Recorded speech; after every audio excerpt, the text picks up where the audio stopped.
money, motherfucker? Money be green. Money feel like money. That shit look green to you? All right. So this one, a sneaky good fight at 140 pounds. And regardless of what you think and who you think is the best at 140, by the way, we did our top 5 at 140. If you haven't seen that list, go check it out. We got Richardson Hitchins, who is a minus 450 straight up on the money line against Jose Zepeda, a plus 300. Bryan, before you get into your breakdown and how you're going to be betting this, is this line a little bit disrespectful to a guy like Jose Zepeda?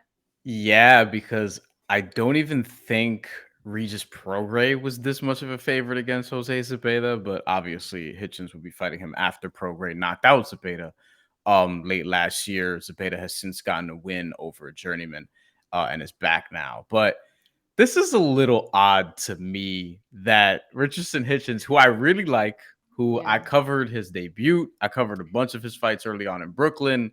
So I'm going to pick him to win this fight, but minus 450 is pretty steep, given that Jose Zepeda's only lost to champions in his career: Regis Prograis, Terry Flanagan, and why am I forgetting the other? Jose Ramirez, which was the majority decision, and I think that one could have got either way. Yes. And that's me saying a lot because I'm a big Jose Ramirez fan, but he's been in the ring with some dudes.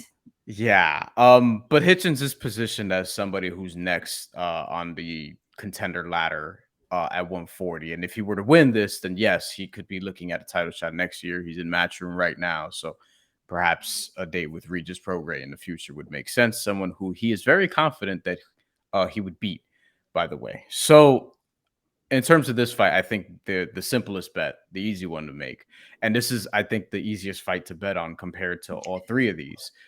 Richardson Hitchins by decision is how you got to bet. And that's minus 150 on FanDuel right now. DraftKings, last I checked, didn't have method of victory up yet. I assume they will. I assume it'll be around the same price. Minus 150, you're not necessarily going out on a limb, but it's the safest bet here. Richardson Hitchins by decision. He's not a huge puncher. He is going to counter Jose Zepeda. He's going to use his height and reach advantages against a southpaw, use his skill, try to outwit him. He's 9 years younger, so the stamina advantage could be his as well. We'll see. That'll be tested a little bit. I hope he does get pushed here, though, because this is easily his toughest test yet. Richardson Hitchins, for me, it's just like this is the next step that he has to take in his career. This is the fight where we're going to be like, okay, you know what? I could see him being a problem at 140 pounds because I think the biggest knock on him is people always talk about how he doesn't really have power.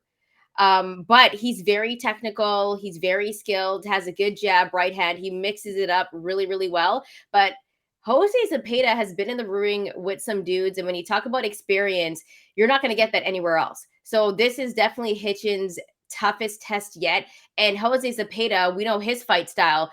He likes to throw nasty combos. Once he starts to cut off the ring, it's going to be really hard to, get out of those situations once he's got you on the ropes. And he throws those nasty combos with speed, and he's relentless and he has power. This is probably Hitchins' toughest test power-wise too. We know that he can take a punch, but can you take a punch from a guy like Jose Zepeda? And we saw what he did to your fellow Puerto Rican. Should I say his name, or do you want to say his name because you're Puerto Rican? Josue Vargas. But there we go. There we go. He doesn't get the same reverence from Puerto Ricans as a Subriel Matias, for example, since we're talking about guys at the 140-pound division. And at this point in his career, I don't think he would, just because so much hype coming in as a prospect. But this is not about Vargas. I'm just saying Jose Zepeda with that knockout coming into that fight. You have to remember Vargas was the headliner, if I'm not mistaken, and they brought in Zepeda into that fight, and people thought Zepeda was going to lose. He knocked his ass out. And after that fight, people were like, yo, Vargas should retire. That was the conversation they were having. So people have to remember that this guy, Jose Zepeda, has been in the ring with some dudes. I know that Regis Prograis knocked him out, got the knockout victory. But at the same time, we know what Zepeda is capable of. And I think this is actually going to be a great fight for a guy like Richardson Hitchins, because for him, he needs a big name like this on his resume. So then we can start talking about him a little bit more at 140 pounds. I think that this is one of the fights that we're going to look at that we're like, you know what? Let's start talking about him maybe in that top 15.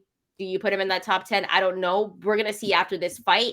I don't think it's going to be that easy of a fight for a guy like Richardson Hitchins. I think Jose Zepeda is going to give him some problems.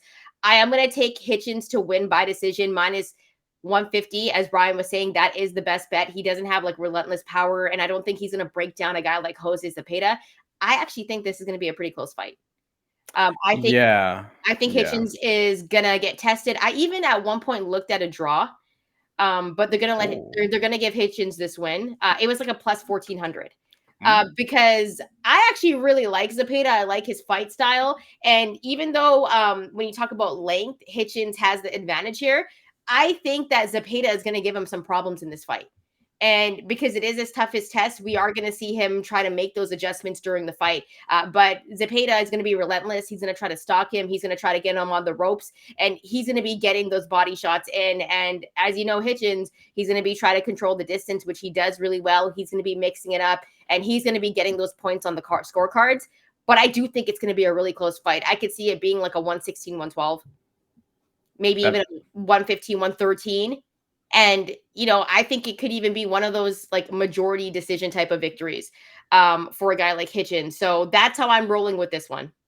Majority decision odds, which I'm not sure are out yet, but when they come out, they'll probably be in the low thousands or the high hundreds. So like that's sprinkle worthy, because you could be looking at 116, 112, I think is probably what I'd expect. 117, 111, and then someone sneaks in a 114 in there. You know what I mean? Because when you're betting on boxing, you're not just betting on the fight, you're also betting on the judges if you think it's going to go to distance. So sometimes you have to bet on some chicanery to happen. And it benefits you to bet the A side winning by decision. As we saw last week with Venado Lopez, and what a lot of people thought was a close fight.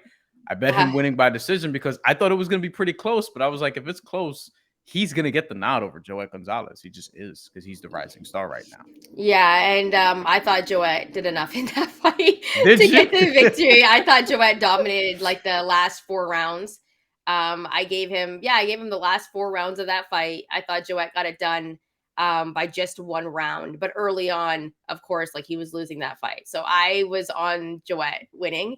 When I looked at that fight, I was like, okay, like I get why he didn't get the decision victory. It's one of those things for Joet where you're just like, damn, but we're not going to stay on him. But let us know here at The Mandatory. We want to know how you're betting. By the way, if you like the content, make sure to hit that like and subscribe button. And if you already have, we really do appreciate it. And if you haven't, you know, definitely do that because it helps the channel grow. All right, we're going to